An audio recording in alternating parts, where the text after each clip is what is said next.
Co-powered by Techno.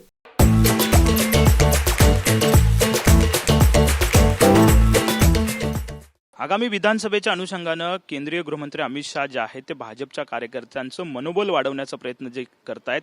काही दिवसापूर्वी महाराष्ट्रातल्या इतर भागात ते आले होते आणि आज मुंबई आणि नवी मुंबईमध्ये अमित शाह जे आहेत मुंबईतल्या योगी सभागृहामध्ये त्यांचा हा कार्यकर्त्यांचा संवाद मेळावा जो आहे तो होणार आहे. शक्ती कार्यकर्त्यांची प्रचिती आत्मविश्वासाची आगामी विधानसभेच्या अनुषंगानं कार्यकर्त्यांशी संवाद जे आहेत ते अमित शाह मुंबईतल्या या योगी सभागृहात साधणार आहेत. सध्या सगळी तयारी जी आहे ती या ठिकाणी होताना आपल्याला पाहायला मिळते. योगी सभागृहामध्ये सगळ्या कार्यकर्ते आमदार खासदार या सगळ्यांची व्यवस्था जी आहे ती बसण्याची या ठिकाणी केलेली आहे. अमित शाह ज्या पद्धतीने विधानसभेच्या अनुषंगानं काय नेमकं मार्गदर्शन करतात याची उत्सुकता जी आहे ते प्रत्येक कार्यकर्त्याला आहे. एक ऊर्जा देण्याचा प्रयत्न जो आहे तो भाजपकडून केंद्रीय नेतृत्वाकडून केला जातोय.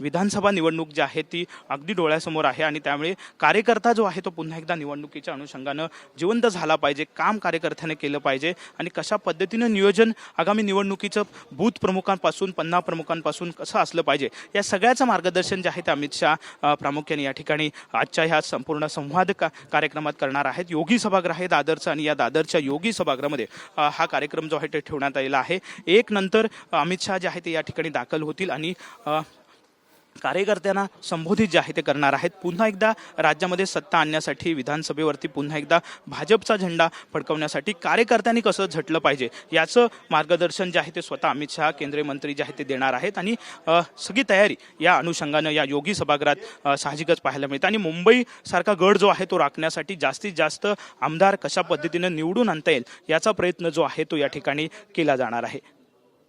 कॅमेरामन रोहन पवारसह Vinayak Dawrung, TV9 Marathi, Mumbai. Co-powered by Techno.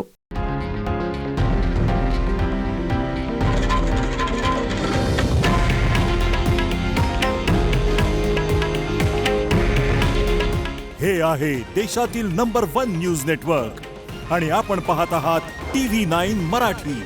काळजी तुमची, हित महाराष्ट्राचं.